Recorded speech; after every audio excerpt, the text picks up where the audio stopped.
안녕하세요. 12월 23일 화요일 매일 성경 말씀 묵상을 시작하시도록 하겠습니다. 오늘 함께 하실 본문 말씀은 미가서 3장 1절에서 12절 마지막 절까지입니다. 본문을 함께 읽으시면서 시작하시도록 하겠습니다. 그때 내가 말하였다. 야곱의 우두머리들아, 이스라엘의 집의 지도자들아, 내가 하는 말을 들어라. 정의에 관심을 가져야 할 너희가 선한 것을 미워하고 악한 것을 사랑한다. 너희는 내 백성을 산채로 그 가죽을 벗기고 뼈에서 살을 뜯어낸다.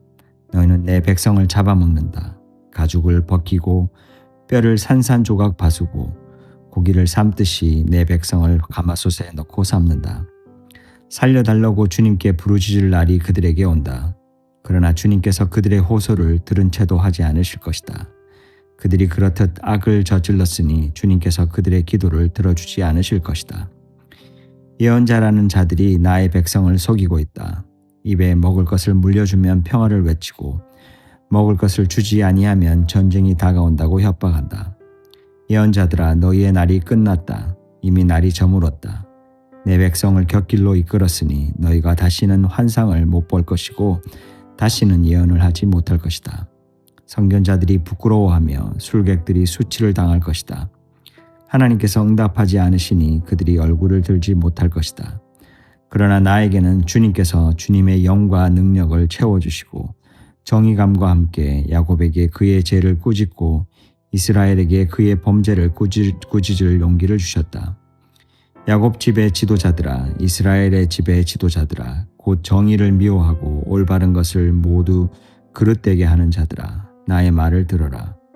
너희는 백성을 죽이고서 그 위에 시온을 세우고 제약으로 터를 닦고서 그 위에 예루살렘을 세웠다. 이 도성의 지도자들은 뇌물을 받고서야 다스리며 제사장들은 삭을 받고서야 율법을 가르치며 예언자들은 돈을 받고서야 계시를 밝힌다.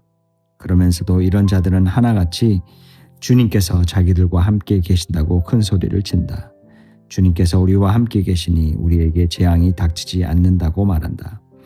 그러므로 바로 너희 때문에 시온이 밭갈듯 뒤엎어질 것이며 예루살렘이 폐허 더미가 되고 성전이 서 있는 이 산은 숲을만이 무성한 언덕이 되고 말 것이다.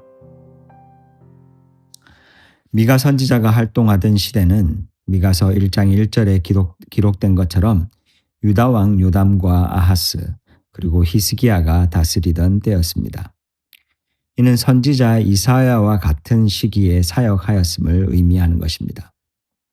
비록 본문에는 남유다의 왕들만 언급되지만 미가는 북이스라엘과 남유다 모두를 향해 하나님의 말씀을 선포했던 선지자였습니다.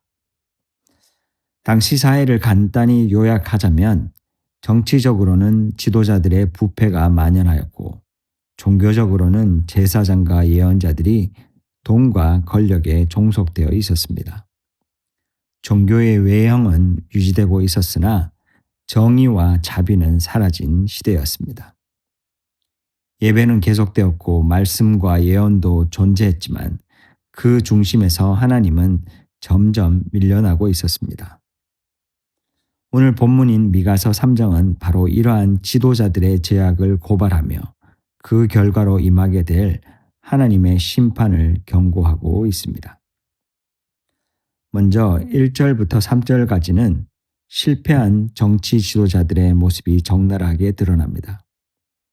나라를 정의로 다스리고 백성을 보호해야 할 사람들이 오히려 백성을 먹잇감처럼 대합니다.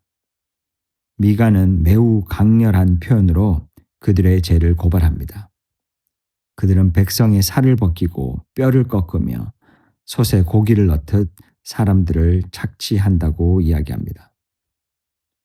이는 단순한 비유가 아니라 권력을 가진 자들이 약자를 어떻게 소비했는지를 보여주는 고발입니다. 지도자들은 섬기는 자가 아니라 삼키는 자가 되어 버렸습니다.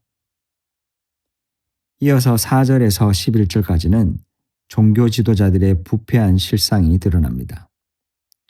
하나님의 말씀을 하나님의 관점에서 전해야 할 예언자들이 자신의 이익과 상황에 따라 말씀을 왜곡합니다. 입에 먹을 것이 있으면 평화가 있다 말하고 아무것도 주지 않으면 전쟁을 선포합니다. 말씀은 하나님의 뜻을 드러내는 도구가 아니라 사람을 조정하고 자신을 지키는 수단으로 전략하고 말았습니다. 특히 11절은 당시의 영적 타락을 집약적으로 보여줍니다. 지도자들은 뇌물을 받고 재판하며 제사장들은 삭을 받고 율법을 가르치고 예언자들은 돈을 받고 계시를 말한다고 이야기하고 있습니다. 여기서 오해하지 말아야 할 점이 있습니다. 성경이 문제 삼는 것은 제사장이나 예언자가 보수를 받는 행위 자체가 아닙니다. 오히려 율법은 레위인과 제사장에게 합당한 몫을 주지 않은 것을 죄로 지적하고 있으며 신약에서도 디모데전서 5장 18절에 일꾼이 자기 삭을 받는 것이 마땅하다라고 분명히 말하고 있습니다. 문제의 본질은 돈을 받았느냐가 아니라 돈에 종속되었느냐에 있습니다.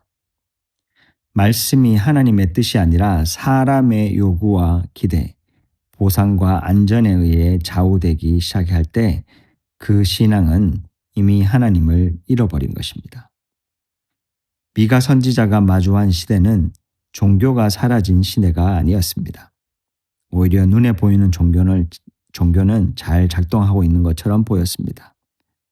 그러나 그 모든 말씀이 더 이상 하나님을 향하지 않고 사람을 향하고 있었다라는 점이 문제였습니다. 이 본문을 대하며 우리는 쉽게 이런 생각을 할 수 있습니다. 이것은 지도자들의 문제이지 나와는 상관이 없는 이야기다. 그러나 이러한 태도는 매우 위험합니다. 사실 우리는 오늘도 미가의 시대와 다르지 않은 시대를 살아가고 있기 때문입니다. 하나님의 이름은 수없이 부르면서도 하나님의 뜻 앞에서는 침묵하고 있지는 않은지 돌아보아야 합니다.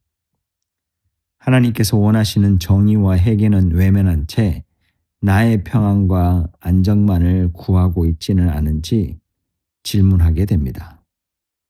더 나아가 오늘날 교회의 모습 또한 이 말씀 앞에 서 있습니다. 정치적 권력이나 자본의 힘에 기대어 이미 확보한 부와 기득권을 놓지 않으려는 모습 속에서 우리는 미가서 3장의 그림자를 보는 것입니다. 나는 지도자가 아니니 상관없다라는 생각은 성경적이지 않습니다. 부패한 지도자가 존재한다라는 것은 그것을 묵인하고 소비하는 공동체가 존재한다는 뜻이기 때문입니다. 우리는 단순한 피해자가 아니라 어떤 신앙을 선택하고 무엇을 지지했는지에 대해 책임을 져야 하는 존재들입니다. 그리고 성경은 모든 성도를 왕 같은 제사장이라고 부릅니다. 이는 일부 지도자에게만 주어진 호칭이 아닙니다. 우리가 이 사명을 외면할 때 그 영향은 개인에 그치지 않고 공동체와 세상으로 퍼져나갑니다.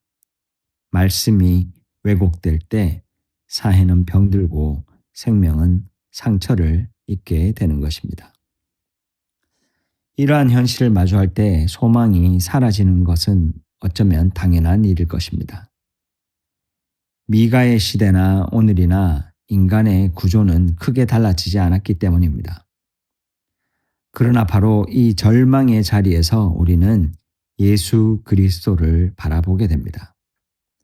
백성을 삼키는 지도자들이 득세하던 현실 속에서 예수님께서는 인자는 섬김을 받으러 온 것이 아니라 섬기러 왔다고 말씀하시며 전혀 다른 통치의 길을 보여주셨습니다.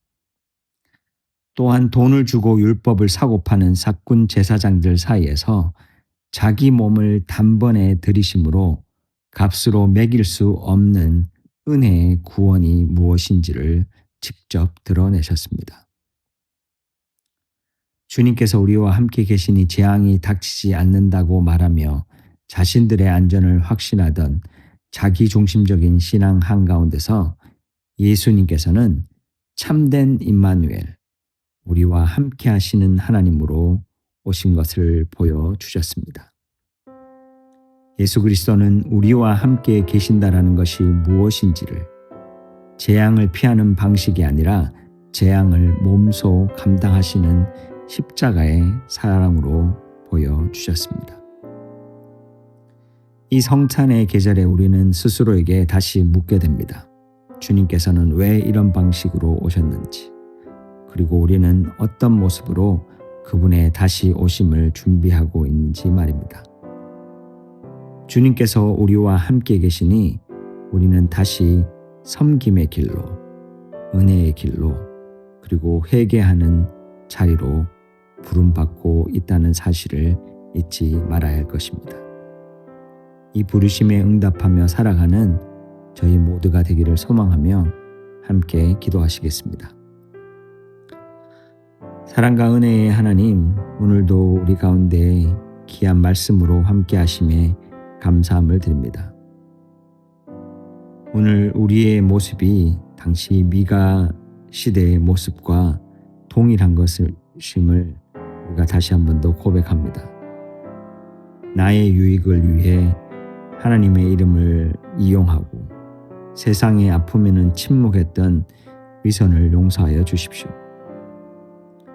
군림하는 자가 아니라 섬기는 자로 오신 예수 그리스도를 닮아 우리도 이 땅에 무너진 정의를 세우고 사랑을 실천하는 진정한 제사장의 삶을 살아갈 수 있도록 도와주십시오.